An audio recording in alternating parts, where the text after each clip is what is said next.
The Scandalous Beats production.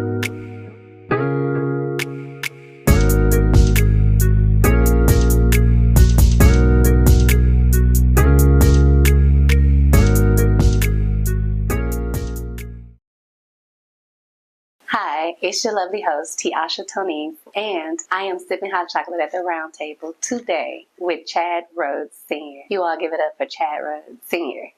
It's your girl, Tiasha Tonies, and I'm your lovely host, and I'm sipping hot chocolate at the round table today with Chad Rhodes Sr. He is the producer and the writer and actor in the stage play Til Death. You guys give it up for Chad. Hey, Chad. Hello, how are you? I'm good. How are you? I'm great. That's awesome. Oh, no, thank you. It's my pleasure. It's my pleasure. So we're going to get into a little bit about the production and what actually started you to writing the production. Like, what inspired you to actually come up with Til Death? I wanted to do something new that people don't really talk about. So I thought about, I was like, hey, let's talk about the subject of domestic violence. People talk about that, but not on the reverse side. Yes. Where the woman is the abuser. Ooh. So when I told people that, I was like, I'm thinking about doing something like that. It was like, eyes got wide. Like, I haven't seen that story. Yeah, there's probably a couple movies out there like that, but you don't hear about it a lot. Right. Stage plays. Right. So I was like, hey, let's go that route. And you did it. It really worked out. I had the pleasure of being able to view it, see it, and I was on the edge of my seat like, what's going to happen next? What's going to happen next? And it was so good. I laughed. I was in suspense. It was just really, really well put together. And so I want to ask you, because the play seems like you were on the road or you've been on the road doing it. Where are you from? I'm from Memphis. Tennessee. Memphis, Tennessee. Okay. Yes, nice. How was it growing up? I had a very good childhood. Ooh. I had both my parents, in the early stages, right? They separated around 12, but through that whole childhood, Christmases was great. My grandmother's, granddad, I had both my grandmothers, both granddads. I had a great childhood. That is so good. Yeah, it was amazing. That is amazing because you don't hear that a lot where people talk about the good things that happened in Memphis where their childhood was great. They always talk about, oh my God, I was in poverty, violence, crime, but you didn't have that. So that is really, really awesome. Big ups to moms and dads, okay? All right. Okay, so born and raised in Memphis, had a really great childhood. When did you notice that you had a talent for writing, acting, or whatever your talents are? I was old. Really? He was old. Older. Let me say that. You were older. I started acting in 2014. Started writing in 2019. Really? Yes. So that's when you realized that you had a gift for this. Yes. But growing up, you never acted right? No, I did not. I did not do any of that. No. Really? I didn't start acting until I moved to Little Rock and moved to New Orleans and I moved back to Memphis. And I met this lady called Gloria Worthy. I always give her the credit. Okay. She saw me at karaoke and she said, I love your voice. I'm a playwright. I want you to be in my play. She said, I want you to audition. So I went and auditioned in this small church, probably a little bigger than this room, and I got the lead role.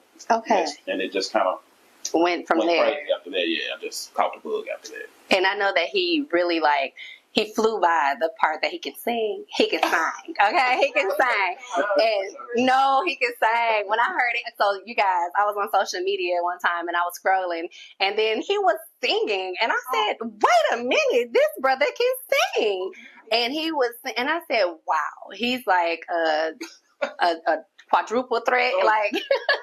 So he has all of that. And so when you were growing up, did you know that you had the gift of singing? Yeah, I grew up in church with my grandmother. Collins Chapel CME Church. Shout out to Collins. I haven't been back in a while, but I plan on coming back. Y'all see this, so I'm coming back. Okay. But I grew up in the church, in the choir. I was in the children's choir all the way up to adult choir. Okay, so that's where you keyed in on that when you were little, but not the acting side or the writing side. Hell no. Yeah, I had no idea. I had a tragic moment in my life that made me write, and that's where Friend of Me came from. I was going through a lot during that time. I was homeless, living on my friend's couch when I wrote it. I was going through a lot, so it was like therapy. So when I was writing, Yeah. Well, the Bible talks about your gift making room for you. Yeah, absolutely. So it got you out of a dark place. Oh, yes. I don't know where I would be right now if I didn't start doing that. That's beautiful. So you were on the couch like, let me write. Yes. Yeah. Let me get this out. I was bartending, and I would come home I would get off at 5 o'clock in the morning. I'd get to the house probably like close to 7. I'll write all the way up to maybe 10 to the sun start coming up. Really? I just pass out, yeah. Nice. Now you took a shower in there though, right? Yeah. Well, it depends. Sometimes I just go straight. Well, like straight to writing. I love it. I sit on the patio. Had a little patio, so I'd be outside. I was just joking. That's fine. Yeah. So you brought some people with you on today, and they're part of the cast. Yes. Yeah. So introduce them. Yes. I have Lashova over here to my right. She plays the health inspector. She gave herself the name. I put health inspector on the script. What was the name? Matilda Banks. Okay. Not Matilda. That makes me think of a witch. I guess you're coming in there to just stir up some stuff. Like, let me see what you got. And she did a wonderful job, you guys. I'm talking about absolutely wonderful. I believed her role. Okay. So energetic. Yes. Her part was small, but she made it big. She had all the questions in the world. We don't do that. No, it's no small part. There we go. Okay. It was gigantic. Like she made a big impact. It was needed. It was necessary because when you go and see Til Death, which will be coming back because because it was on demand. People wanted it. So July 13th it will be coming, but it's going to be even at a bigger location, the Hollering. Okay, you guys. So you have to support. Yay.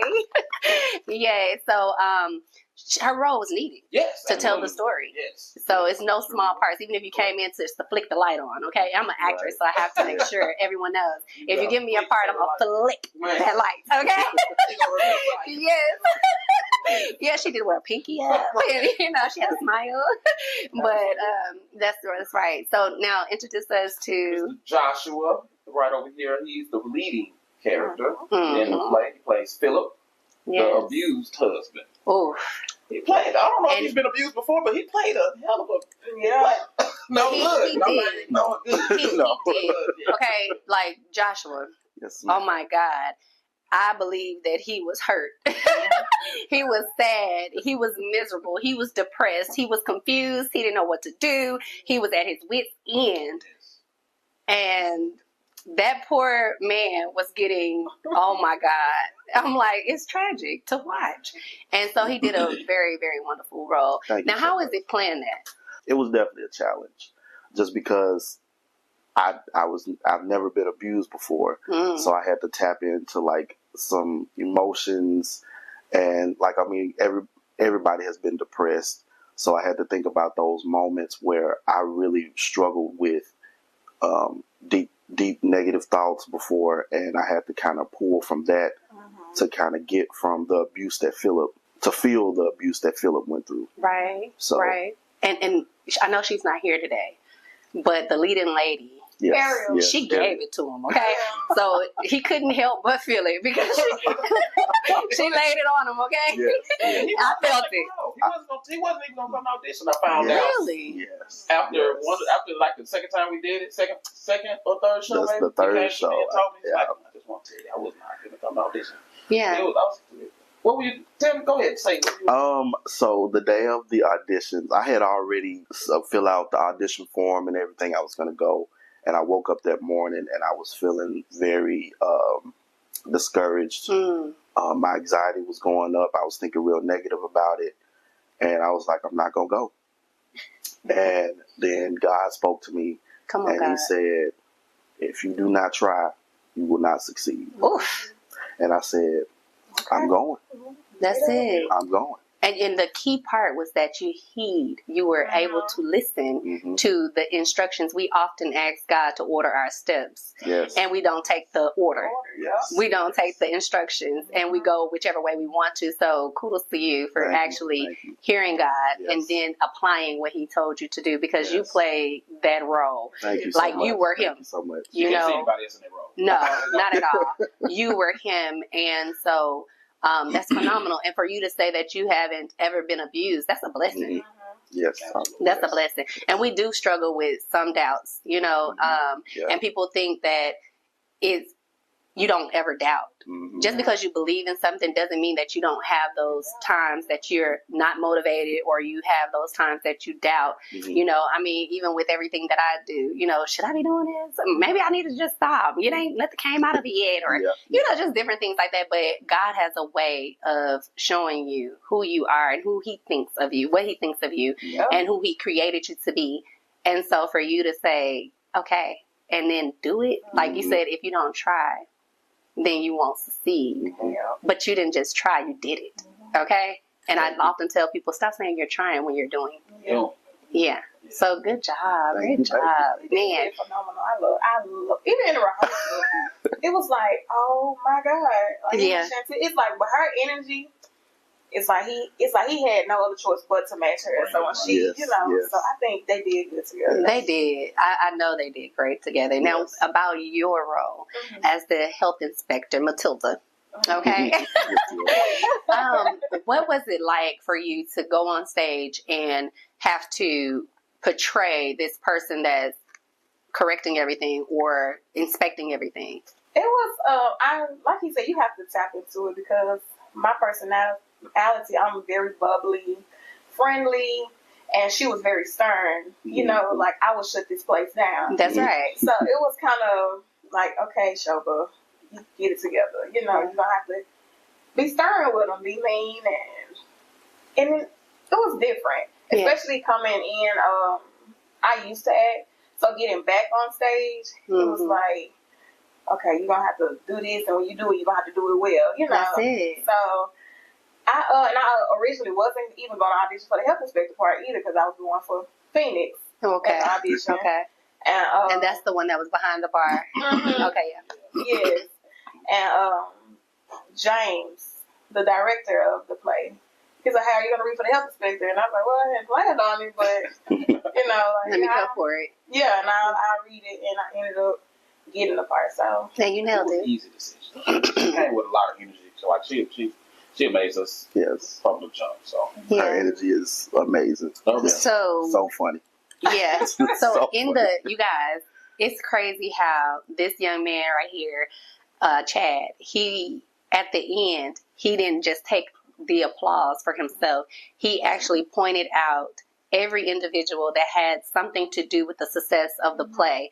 He gave them their flowers, and that is something that is a lost art where people don't appreciate the people that come together to actually help them or to assist them or to bring things to life or their vision to life. And this man does that. So I was like, he's taking this time to make sure that he lets his people know, I appreciate you. Okay.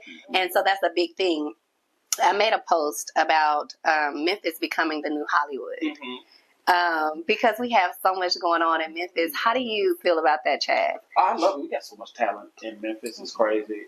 Untapped. Memphis is untapped when it comes to our industry, theater and film. I know we can make a huge impact on the world if we just get a little, we just need an eye on us. But I love it. The industry is small here. Right. So everybody pretty much knows each other. Everybody's trying to go towards the same goal. But I love the energy that's coming from our industry right now. Okay. That is good because I believe that in our industry, in the acting industry, we are going to take off. And it starts from independent films and things like that. Like sometimes people look down on it and it's a Tubi movie. Like it starts from, and I see famous people on Tubi movies. So stop playing with us, okay? Yes. So I'm just proud of what's going on in Memphis, and I'm proud that people are going after their dreams and their goals. They're not letting certain things stop them, money or anything like that. No. Nothing honestly should stop you right now. We have more opportunities than they had 15, 20 years ago, even 10, 5 years ago, especially with Tubi now. It's like it's a curse. You can get some trash on Tubi. However, it can give you an opportunity where millions of people can see your work. Yeah, so and then you can learn from whatever you think is trash, okay? Yes, and what to do. So I like Tubi, okay? I do too. Yes, I'm aiming. I want to be on Tubi. Right. I don't mind, okay? So tell us the process of creating the different characters, Chad. Well, my process may be different from others. I didn't go to school for it. I didn't go to school for writing or any plays or anything like that. So I just go straight off the dome. You know, so I know what I want to write about. I know where I want to start, figure out the middle, and I know the end. Yes. Pretty much before I start writing.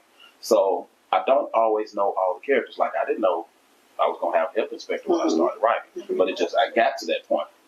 Beautiful health inspector. But when I got to that point, I didn't know I was gonna do the okays. That part, we're coming with the okay. We're getting there. When I'm writing, I just go with it.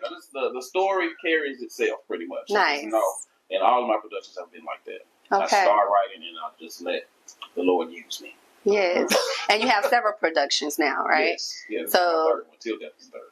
Yes. So let the people know the other two as well. So, Frenemy is the first stage play that we did, and 2021. It was supposed to be done during COVID, and we got shut down for a whole year. My very first stage play, so you can understand how discouraged I got. Right. For that one.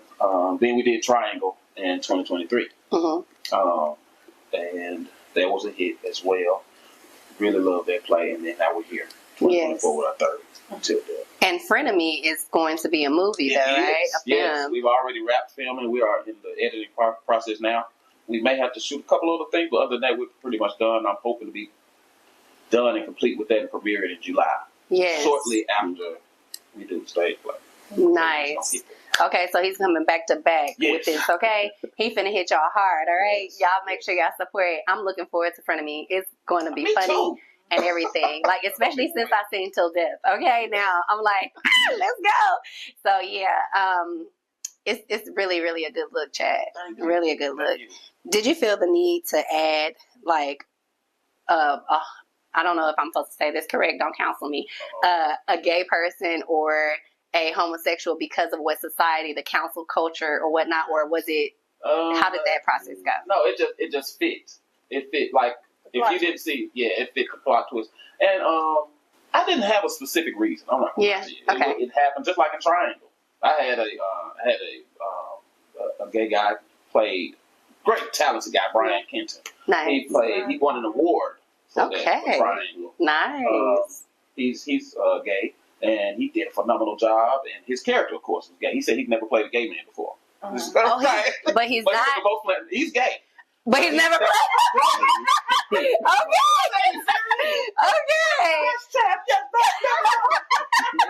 That is nice. Yeah, he played gay guy. Okay, that is. I'm like, so is he not gay? You're like, yes. So he's played masculine roles, like heterosexual roles. Okay, well that is a twist, right? Yeah. Okay, well that's beautiful. And we had a drag queen. Okay. So, no, I didn't pick it for any specific reason. Okay. That's the beauty of writing and being a creative. You just throw stuff in there, you know, especially when you want to entertain your crowd. Yes. So nobody expected that, you know. I so did. You did. I'm sorry. I just knew it. Before the other guy came, I just knew it. But we're not going to give it away, okay? All right? Come and see it. We're not going to give it away, so don't think we are. But it was really good. And I'm that girl that can do that. I like to pick stuff apart and see. I knew some people were going to get it. It is, you know, you're intelligent, so of course. But I think it has something to do with creativity. Yeah, a lot of people had no idea. We had people screaming at last. So one lady screamed for about 15 seconds. No. She was screaming. Yes, but it was really good, entertaining. Energetic, and we're gonna get on these okays, okay? Not the OJs, but the okays. And Chad did good with the character building because this is how you know when the character has done and executed their part. When the audience does not like the character, even though they're a character, they don't like that person. That's true. And so, like, that's true. Shakira during one of her scenes, she played Phoenix. Phoenix, yeah. Where she comes out and it's revealed that, you know, she was getting money from him and stuff. One of the audience members was like, Can we cuss on this? No, we're gonna believe it out. It's okay. I'm sorry. But that's what the audience, that's what they said. That was a real story, okay? Go ahead. Don't judge us. It just reminded me of how, even with like Tyler Perry movies and stuff, the characters be so structured we know that's their character, but we literally it's do still not like you get them. into it. Yeah. Yes, Like, yes, you get into it. Oh, and you had, I don't know, the night that I came, you had the host was Basil. Oh my God, it was so good. He's a comedian, you guys, and he met the actual vision. I mean, I don't know if that was your vision, but he did. He's over the top. Over expectations, over okay? I had to tell him, Sean, bring it back. Bring it back. Okay. If you got anybody over 60, just calm down. Don't say the H word, F word too a little much. bit. But he was good. He was so good, okay? He's hosting the next one. The next one? Okay, well, it was good. So I liked it. He told a lot of jokes. We were able to laugh. He kept us entertained during the intermissions and everything like that. So you did good with picking your host as well. But we're going to get on these okays. Okay. Because that was like a twist to it as well. Yes. And that's where he got to showcase his voice and a little bit of his bod, okay? No, seriously though, he did. He did a wonderful job with singing. Now we know that Prince DJ, he can sing. We know that. But if you came to the play and you didn't know Chad could sing, oh, he sang. Okay, and he had the crowd as if it was a real concert, like screaming and oh my God. So what was that like? What made you come up with? Which he can do a whole nother play about the okays. But we'll talk about that. Ooh, okay. So, what made you come up with that part? Oh my God! In my inner soul, I've always been an entertainer. Like singing, my dad had me into the OJs, Temptations, all that good stuff. So, when I decided to do the old men, I knew I was going to do the old men. But I was like, let's do something about their past because I want to go back and forth in time a little bit. Because as you can see, the play starts a little bit in the future. Yes. So I wanted to kind of go back and forth in time. So that's what we did. I was like, what the old men do? What do they have in common? Let's make them interesting. What were they doing back in the day? Yes. Music. Bands and stuff. Music groups. I like to sing already. People tell you all the time I always try to figure out a way to sing. I love karaoke. So and he can do it well. Thank you. But so that's pretty much how they became created. Of course, DJ was already a singer, and then my brother J.S. Tate told me while we were doing Triangle Productions, like I always want to be in a musical. Okay. And he's not the biggest singer, but he held his own. So he's the poet of the group. Yeah. So he'll give you some poetry in a minute. Talk you down. He has some macking, okay? Some real macking and pimping for you, all right? So he brings that edgy part of the group. So yeah, it just came together like that, and I told the fellas what we were going to do, and they made the characters their own. I know I wrote it on paper, but the stuff that they brought to those characters was phenomenal. It was really good. I'm saying that play was, oh my God. Okay, and I'm very for real about what I say. I'm not gonna say it's good if it's not. I'm gonna be like, oh well, you could have did better. But and it's always room for growth. Yeah, this was absolutely phenomenal. It was so good, and it kept me interested the whole time. So the whole time, the entire time, and when he came out, because like he said, and that was a good thing that you had us in the future and went back in time. And then, like going back and forth with the time play, that was really, really good as well. The transitions of those things. I was nervous about that because at first I was like, I hope people understand what we're doing. Oh, we understood. Okay, good. Because at first I was like, ooh, a little hesitant because that's pretty much how movies start. That's how I wanted to do it, like a movie. Yes. Let's start off like that, but yeah. I had to tell the girl next to me that was the future. Now they're showing you what happened to get there. Absolutely. And she was like, oh, okay. I'm like, okay, yeah. You need to talk to the next one and start explaining. Oh, I'm coming. Just in case, guys. Yes. But no, she was just like, wait. And I'm like, no, because I was like, that was the future. And it wasn't all the way finished, but I'm that person that. Yeah, you were figuring it out. And you set it up really well, from the talk with grandma, and how they transition into it. So Yes. And I know that we've already had the production, but we don't want to give away everything to the people that have not seen it because we don't want you to think that you know what you're missing. We need you to go and see it so you won't miss it. Okay. But and even for the people that've seen it, we're changing it up a little bit. Yeah. So we're putting scenes in there that you haven't seen. Oh, nice. So yeah, I'm adding a couple of new scenes in there. That's beautiful. Yeah. That's beautiful. A little twist in it. And I believe that you're a creative genius. You know. Thank you. So. Thank you. So sweet. You tell them that all the time. No, I definitely don't. No. But yes, I mean, I see that you are very gifted and it's coming out and it's really, really good. So yeah. Now with the transitions back and forth, that was really like well written out, thought out, organized and everything. So with that, did you think like you were going to do another production with just the OKs? No. At that time? Absolutely not. I had no idea it was going to be the success it was. I had no idea people were going to be loving them like they do. Mm-hmm. It was part of the play. Mm-hmm. I got called 2 weeks ago. I want to book the OKs.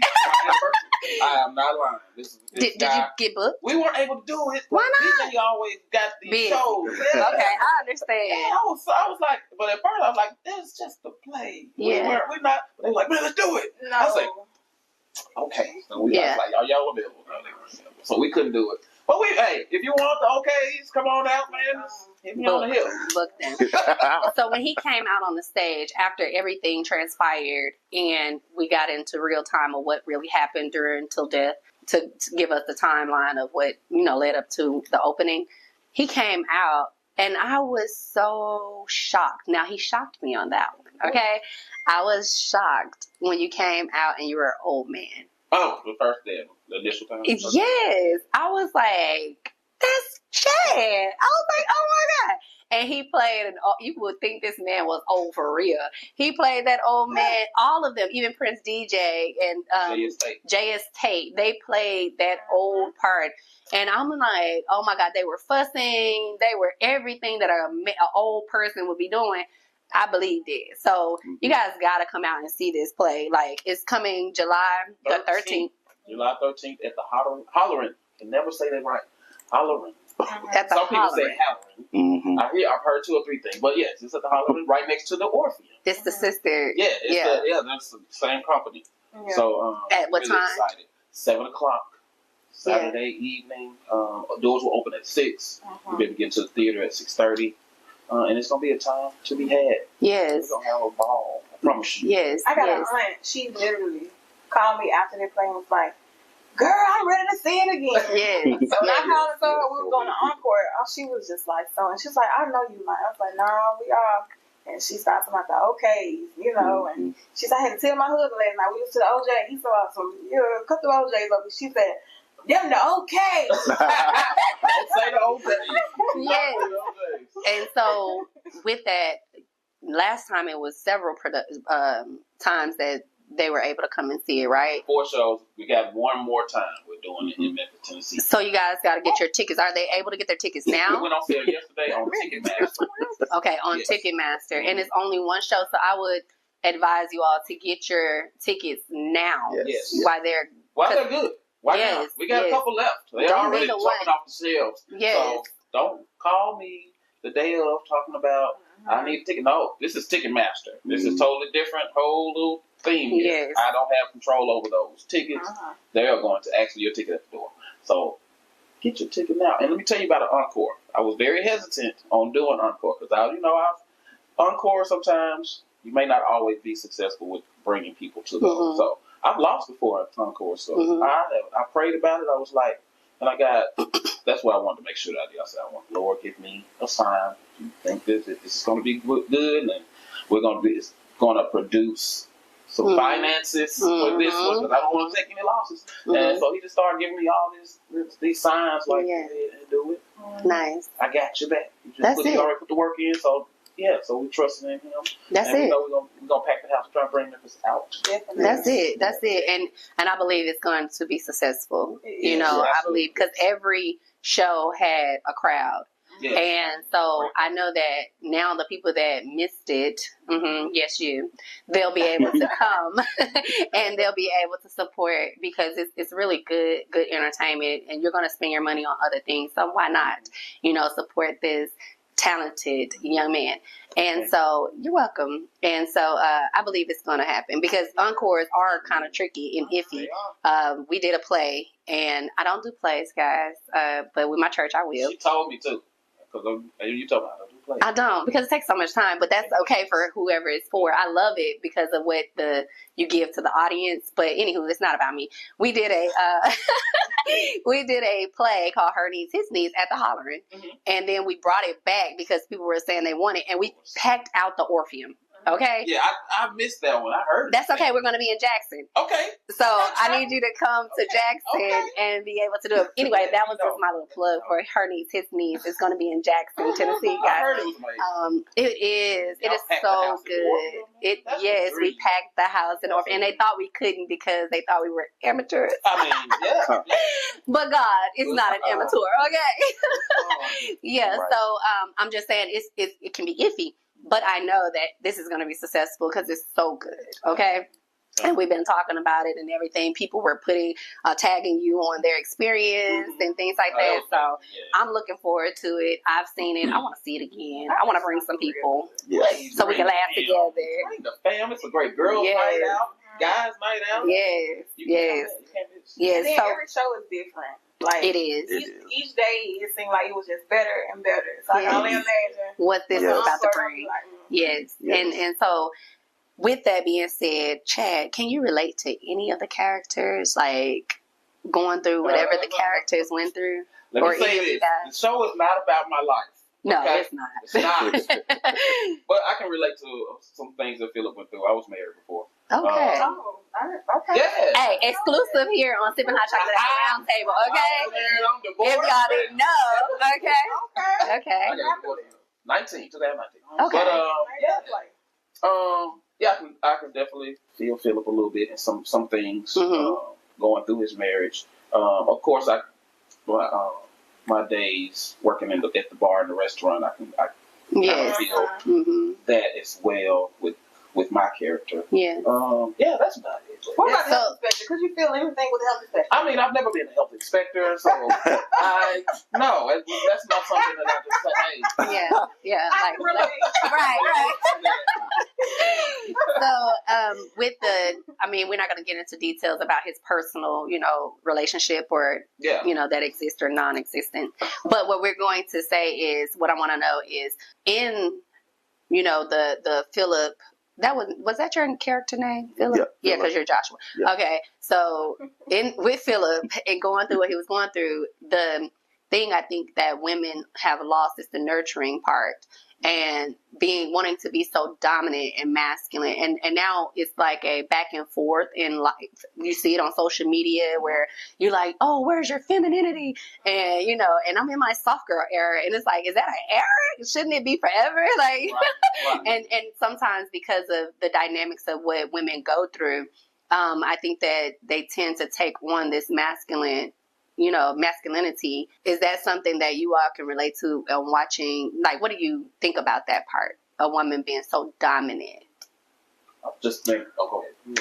I was gonna say. I mean, I would say for everybody, it's different. Like depending on what they went through. Mm-hmm. Like if they struggled with a man and had a hard time and. They want their next man to be better. So I feel like that's where that dominant stage, because everybody wants what they want, and a woman is want what they want. So, and then sometimes it go. I'm sorry. Go. Okay. Sometimes it can go back to the drawing boards as well, because as a woman, your mother matters. So depending on what your mother has put into you. When it comes to being who you are as a woman, what to tolerate, what to not tolerate, I think that has a factor in it as well, because you can teach me to be a woman, but you teach me to be a strong woman. But there's a difference when you're a strong woman and when you're just flat-foot masculine. And controlling. Yeah. So I think it just goes back to your upkeep and experiences as well, but. Man, it's what mama teach you, about being a woman. So. Okay, that's good. That's real good. And what are you going to say? I think there's two things. I think different people bring out different things in a person. Yeah, if I'm a dominant man, I feel like I can probably bring out something different in that woman. That's now, good if you're not as dominant and you're a little passive, you're probably going to bring out a little stronger woman. She might feel like she needs to take control. Okay. And we just live in a time now where you got women are CEOs. They got their own business. They don't need a man. You know, financially, I would say that. I would say that. I would say for a man. Right. Okay, go ahead. You know what I mean? To live and survive. I get what you're saying. Yeah. But that emotional support and what you need from a man. Of course, you still need that. But again, we live in different times. It's not the 50s anymore. Where, right. You know, the woman stays at home. Independent on. Right. And just strictly dependent, like my grandmother. Yes. My dad. Yes. Okay. Well, that was good. That was real good. And I think that sometimes the controlling and dominance is because of fear.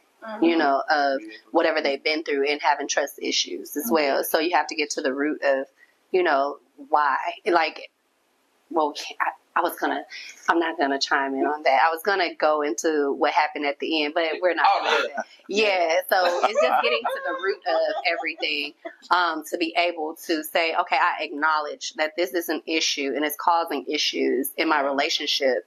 And what am I going to do now? Because I'm taking accountability for my actions and I'm not blaming someone else and saying they're causing this. So, yeah, but it was well written. And we don't put this in the play. We don't actually write it out or say it, but Chantilly had postpartum as well. So after she had the baby, it just became her attitude and everything came more intense.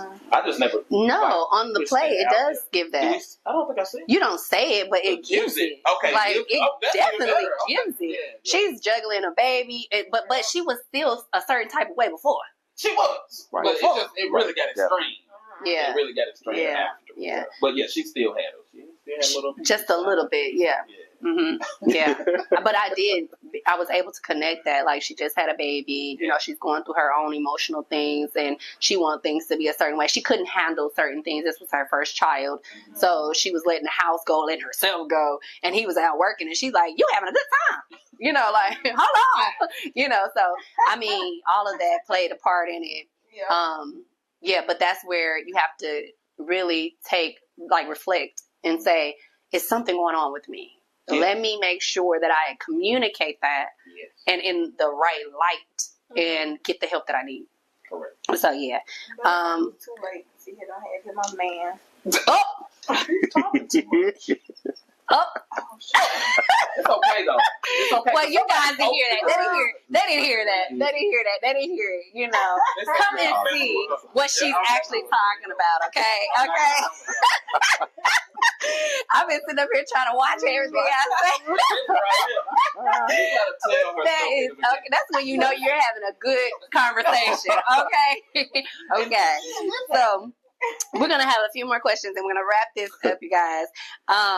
So basically, what are your hopes in your vision for like a year and a half from now? I want to be on the road with one of the productions. I'm not really particular. It would be great if we did Til Death and just kept this rolling up till next year. On the road, different cities. That'll be a dream of mine. Not a dream anymore. We're going to make it a reality for sure. Living in reality. Yes. Living in your dreams. Yes. So we're sleepwalking. Correct. Ooh. And on our second, I love that. Thank you very much. On our second feature film, Til Death will be the next feature film that we start shooting. Hopefully, maybe at the end of the year. Are you keeping the same characters? I think majority of them, yes. Okay. Yeah, I think the people right now are definitely going to be there. That's great. I don't plan on changing anybody. Okay. You know, but unless I get Denzel come through the door, then Josh, I'm sorry. Oh no.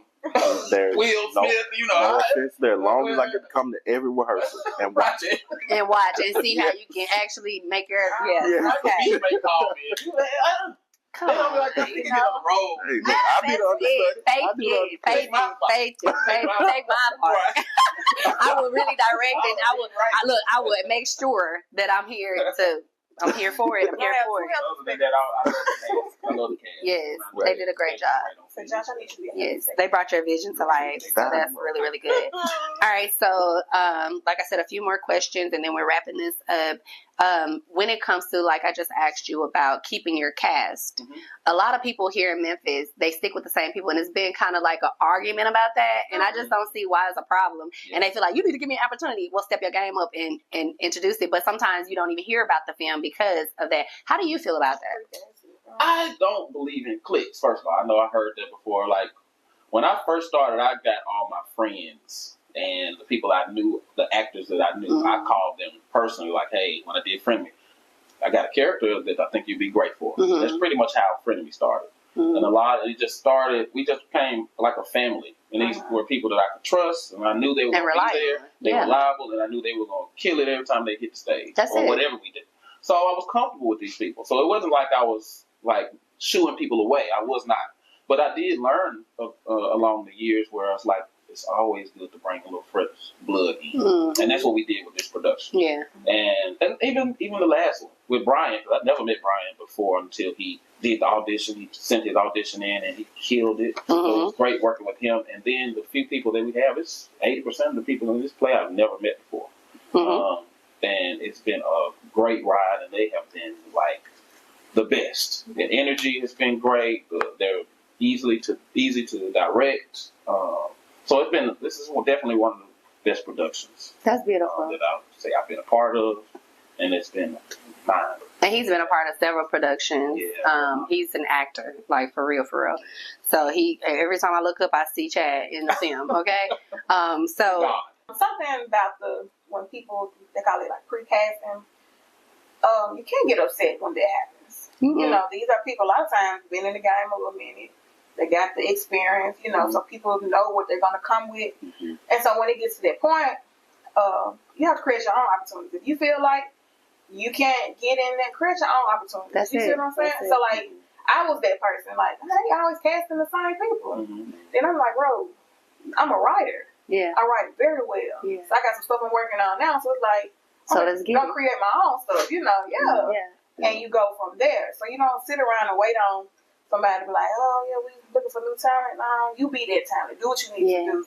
You know? And put yourself in the right room sometimes. That's right. There's a lot of mixers that you can go to. And support other people. And supporting other people. You hit the nail on the head. So I get a lot of people in my DMs. I get a lot of people that I see out and about, and they're like, Chad, I want to be part of your productions. I've never seen you at one of my productions. So how do you know they're good? You know, you have no idea. You just heard my name. You heard that we doing some. So come out and be able to mingle and support. And that's how you can introduce yourself, and that's how you sell yourself. That is right.